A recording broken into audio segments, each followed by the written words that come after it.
ما لقوش في الورد عيب قالوا له يحمر الخدين. الممثل يا جماعه كيم مويول، بطل مسلسل تيتشيو اليسون اللي عامل ضجه ومكسر الدنيا. الكوريين اللطيفين الحبوبين اول ما بيلاقوا ممثل بدا ينجح وبدا يتشهر والناس كلها بدات تعرفه بيدوروا له على اي اشاعه تخسف بيه الارض، وده اللي حصل. طبعا زي ما انتم عارفين ان الفان الكوري عامه اي ممثل عندهم بينجح بيلاقوا ان هو لازم يرجع تاني لمكانه الطبيعي، معرفش اللي هو فين عامه يعني.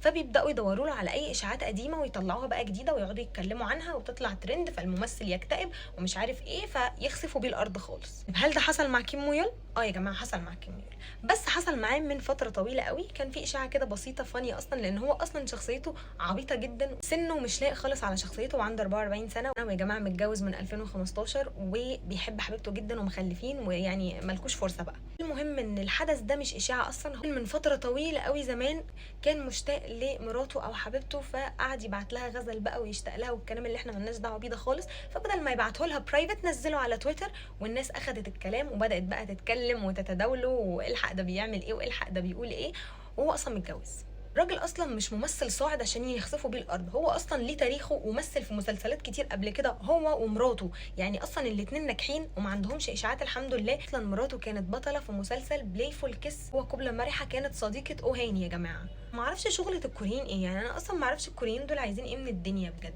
مش وراهم شغل ولا مشغله؟ ما عندهمش شغل؟ مش بيناموا بدري ويصحوا بدري؟ انا مش فاهمه، قاعدين للسقطه واللقطه. اي ممثل يلاقوه هيصعد لا نزله تاني. فانتوا ايه رايكم يا جماعه في الكلام ده؟ اكتبوا لي في الكومنتات بجد عشان انا خلاص تعبت.